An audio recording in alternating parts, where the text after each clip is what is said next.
Some betrayals freeze you from the inside out. Some mistakes can never be undone. And some nights change everything. This is the story of Lena and Victor, a love that almost died in the cold, and the painful journey to discover if broken hearts can ever truly heal. If you've ever wondered whether love can survive when trust shatters, when promises break, when the person you chose forgets you exist, stay with me.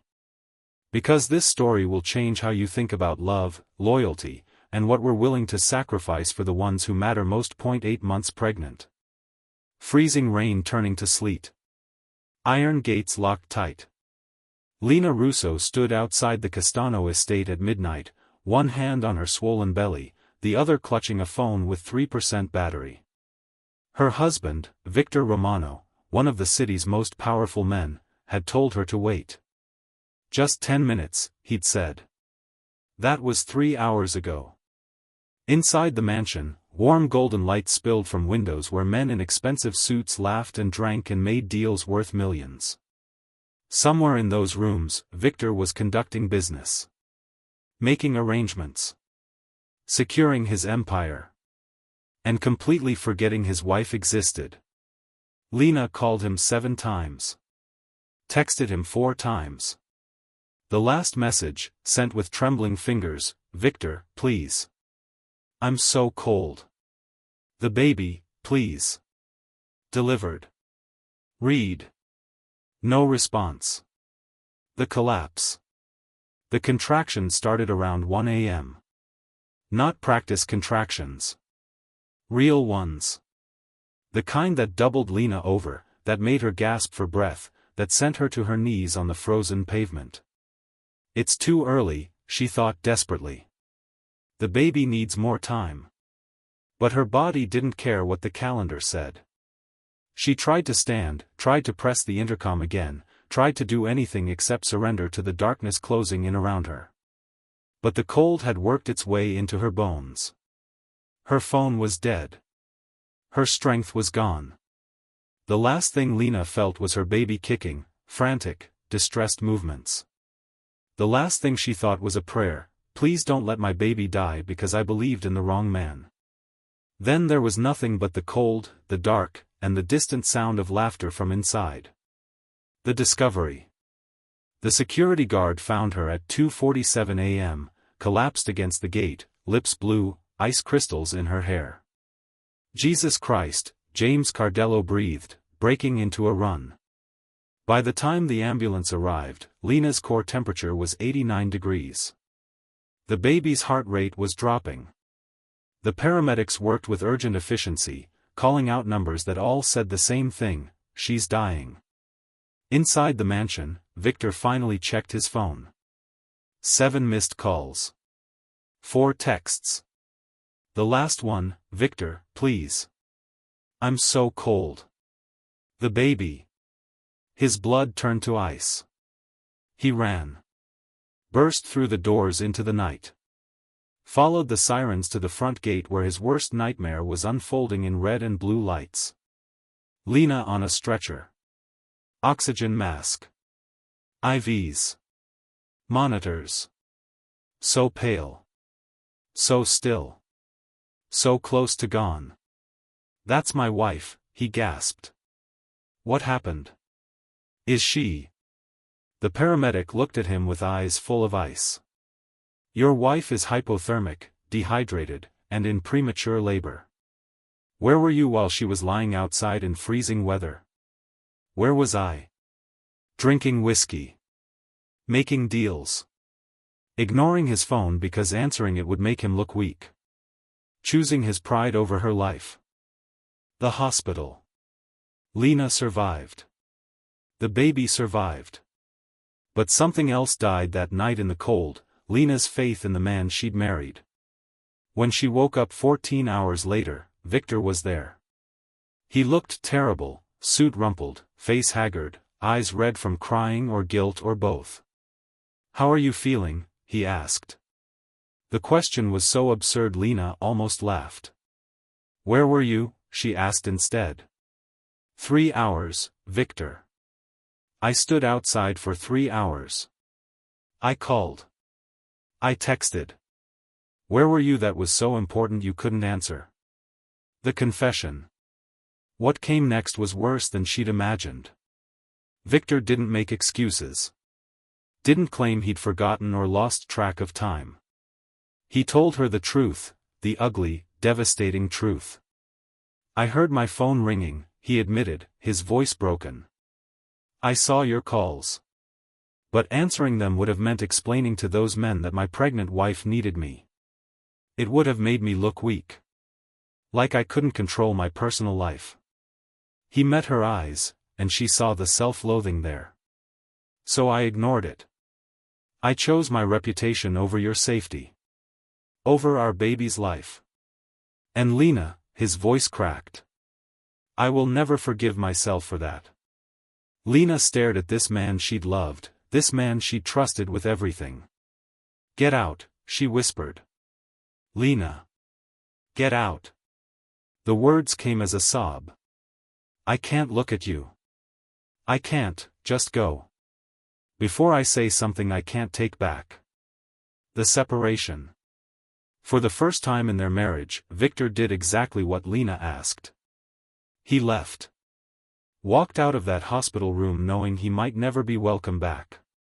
Knowing he'd destroyed the one thing that actually mattered. But he didn't go far. He stayed in the waiting room for 3 days straight. Didn't go home. Didn't shower. Just waited, hoping for a chance to prove he could be better. On the third day, Dr. Chen delivered a message. Lena wanted space. Time to think. Time to heal without him hovering.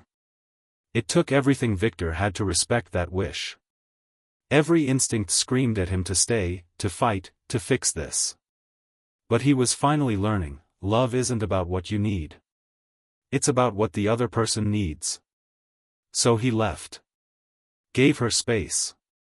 And started the hardest work of his life, becoming someone worthy of a second chance. 6 months later. Lena gave birth to a healthy baby girl in September. She named her Sophia. Victor was there for every moment of the labor. He held Lena's hand through every contraction, never leaving her side.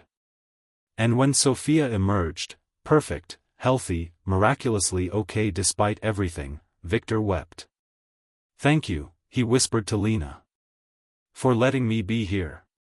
For giving me this. Lena just nodded, exhausted and overwhelmed and not ready to talk about what came next.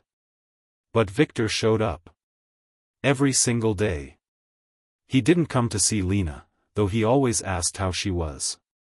He came to see Sophia. Changed diapers. Learned to swaddle. Showed up at 2 a.m. for feedings without being asked. He cut back his business involvement. Started therapy. Sold the mansion. Moved into a modest apartment. He transformed himself, piece by piece, choice by choice, day by day. And he never pressured Lena. Never asked when she'd come back.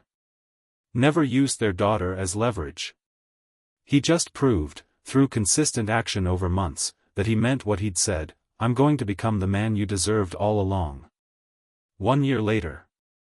On a cold February night, exactly 1 year after the night that changed everything, Lena called. Can you come over? I want to talk. Victor's heart raced the entire drive to her apartment. When she opened the door holding Sophia, now a happy 4-month-old, he saw something different in Lena's eyes. Something softer. I've been watching you, she said once Sophia was asleep. Watching you show up for our daughter. For yourself. For the man you said you'd become. And I see it, Victor. The change is real. Lena. I'm willing to try again. She held up a hand. Slowly. With boundaries.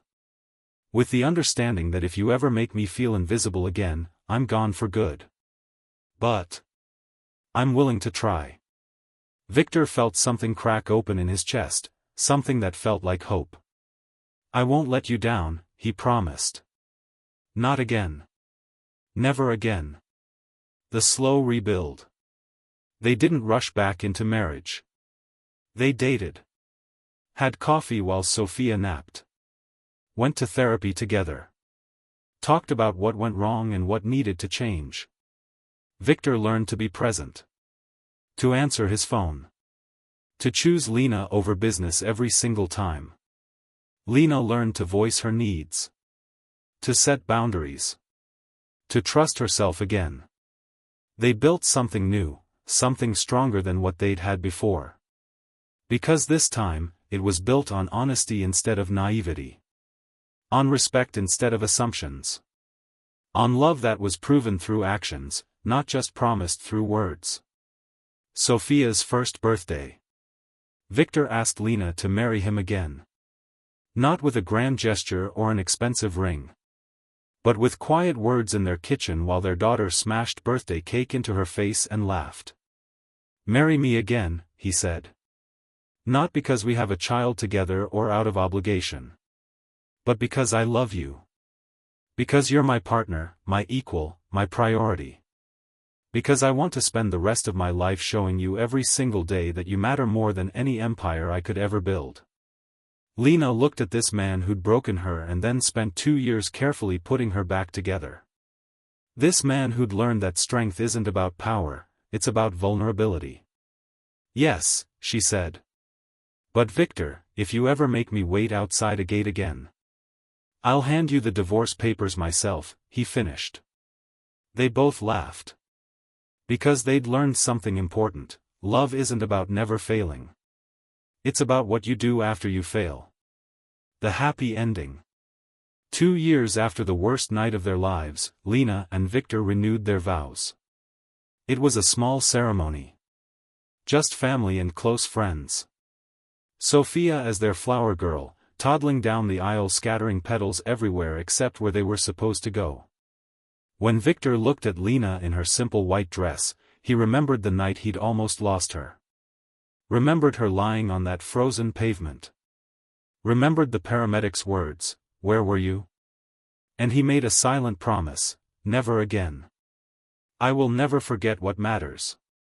I will never choose pride over love. I will never make you wait." Lena, looking at Victor, remembered the cold. The fear. The betrayal. But she also remembered his transformation. His consistency. His choice, every single day, to be better. And she made her own promise: "I will never lose myself again.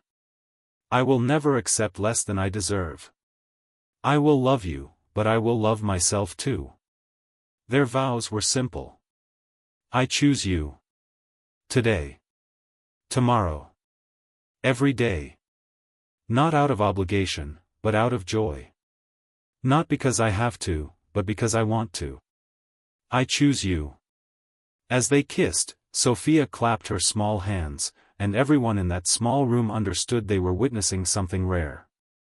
A love that died and was reborn. A love that learned. A love that chose to be better. His story isn't just about one couple's journey from betrayal to redemption. It's a mirror for all of us. Here are the profound lessons we can learn. Priorities are proven by actions, not words. Victor said Lena mattered. But his actions told a different story. When it came down to a choice between his wife's safety and his reputation, he chose reputation. When his phone rang with her desperate calls, he chose silence. The lesson: people show you what you mean to them through what they do, especially when it's inconvenient. Love isn't about grand declarations, it's about answering the phone at 2 a.m. It's about leaving the meeting when your person needs you. It's about choosing them over your ego every single time. Ask yourself, are your actions matching your words? Are the people you claim to love actually experiencing that love through your choices? Know your worth, never wait outside gates. Lena's transformation began when she stopped accepting crumbs and calling it a feast. She stood outside that gate for 3 hours because she'd been taught that good wives wait. That understanding women don't complain. That love means accepting whatever you're given and being grateful. But that night, nearly dying in the cold, she learned something crucial: waiting outside gates, literally or metaphorically, isn't love. It's self-abandonment. The lesson: you teach people how to treat you. If you accept being forgotten, being ignored, being made to wait while they handle more important things, that's exactly what you'll get. Knowing your worth means recognizing when you're being treated as optional and having the courage to walk away, even from someone you love. Ask yourself, are you waiting outside any gates in your life? Are you making yourself small, hoping to be remembered? What would happen if you stopped waiting and started demanding the respect you deserve? Real change is rare but possible. Victor did change, but only after facing devastating consequences and doing deep, uncomfortable work. He didn't just apologize. He didn't just promise to be better. He started therapy and addressed his core issues. Cut back on work and reprioritized his life. Gave Lena space even when it killed him. Showed up consistently for 2 years without guarantee of reconciliation. Became a different person through intentional, daily choices. The lesson: true transformation requires more than remorse. It requires acknowledging the harm you caused. Understanding why you caused it. Doing the internal work to change your patterns. Proving through consistent action over time that you're different. Being willing to lose everything if that's the consequence of your actions. Most people who hurt us won't do this work. They'll apologize, promise to change, then repeat the same patterns. That's why second chances should be rare and earned, not freely given. Ask yourself, if you've hurt someone, are you truly changing or just managing their perception? If someone hurt you, are they doing the deep work or just saying what you want to hear? Sometimes love needs space to heal. Lena's decision to separate wasn't giving up on love, it was creating space for healthy love to potentially grow. She understood something profound: you can't fix a broken relationship while you're still broken yourself. By choosing separation, she protected herself from further harm. Gave herself time to rediscover her identity.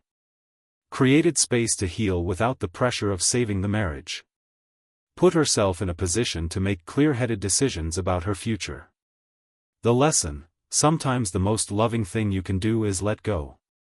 Not forever necessarily, but long enough to heal. Long enough to think clearly. Long enough to see if the other person does the work when there's no guarantee of reward. Space isn't punishment, it's wisdom.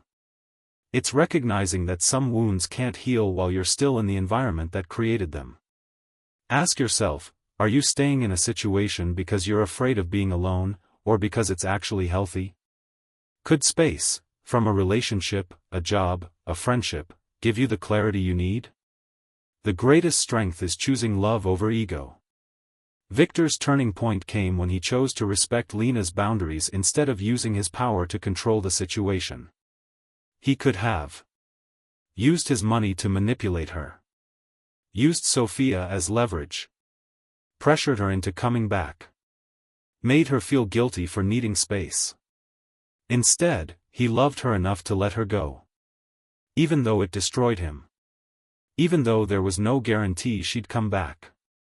The lesson: real strength isn't about control or power. It's about respecting others' autonomy even when it hurts you. Choosing what's best for them over what you want. Trusting that if it's meant to be, it will be, without manipulation. Being secure enough to let people make their own choices. The strongest act of love is sometimes releasing your grip and trusting the outcome. Ask yourself, are you holding on to people, situations, or outcomes out of fear? What would it look like to love with an open hand instead of a clenched fist? Broken things can become stronger. Lena and Victor's second marriage was stronger than their first. Not because the betrayal didn't happen, but because it forced them both to break open and rebuild themselves better. Their first marriage was built on Lena's naivety about what love required. Victor's assumption that his wife would always understand. Unspoken expectations and unexamined patterns. The illusion that love was enough without respect or partnership. Their second marriage was built on clear communication and boundaries, mutual respect and equal partnership, understanding that love is a daily choice, not a feeling, the knowledge of what they could lose if they took each other for granted. The lesson: sometimes things need to break completely before they can heal into something stronger. The Japanese art of kintsugi repairs broken pottery with gold, making the cracks part of the beauty. That's what Lena and Victor did with their marriage. They didn't pretend the cracks didn't exist. They made them part of their story. Not every broken thing should be fixed. But the ones that are meant to survive the breaking come back more beautiful, more honest, more real. Ask yourself, are you afraid of things breaking, or can you trust that some breaks lead to better things? What in your life needs to break before it can truly heal? The ultimate truth. Here's what Lena and Victor's story teaches us above all else. Love without action is just a pretty lie. You can say you love someone every day. You can buy them gifts, write them poems, make grand gestures. But if you don't answer when they call, show up when they need you, choose them over your pride, remember they exist even when it's inconvenient, prove through daily actions that they matter, then you don't love them. You love the idea of them. You love how they make you feel. You love what they add to your life. But you don't love them, not really. Real love is leaving the meeting when they need you, checking your phone because they matter more than looking professional, putting them first even when it costs you something, remembering that they're waiting before they have to remind you, choosing them over and over and over again. The final question. This story ends with hope because Victor did the work and Lena gave him another chance. But here's what you need to understand, that ending isn't guaranteed. In real life, most people who hurt us won't do the deep work Victor did. Most of us won't have the strength Lena showed in demanding better. Most second chances fail because nothing fundamentally changes. So here's the question this story leaves you with. Are you Victor or Lena in your life? Are you the one who needs to stop taking people for granted? Start answering the phone. Choose your people over your pride. Prove through actions that your loved ones matter. Or are you the one who needs to stop waiting outside gates? Demand the respect you deserve. Set boundaries and enforce them. Walk away from people who keep choosing everything except you. Maybe you're both. Maybe we all are. Maybe we're all simultaneously failing some people and being failed by others. The question is, what are you going to do about it? Subscribe to this channel if you believe love should be proven, not just promised. Actions matter more than words. Knowing your worth is the foundation of healthy relationships. Real change is possible but rare. Some loves are worth fighting for, and some aren't. The best love stories aren't perfect, they're honest. If this story touched your heart, please like this video, it helps more people find this message. Subscribe for more emotional, life-changing stories. Share with someone who needs to hear this. Comment below, are you Victor learning to be better, or Lena learning to demand better? The short life lesson. Don't let the people you love wait outside gates hoping to be remembered. Choose them first. Every time. Before it's too late. Because some nights change everything. And some mistakes can't be undone. The warmth inside means nothing if you're creating cold outside. Thank you for staying until the end. Your time matters, and I hope this story gave you something valuable to think about. Remember, the question isn't whether you'll fail the people you love. You will. The question is what you'll do after.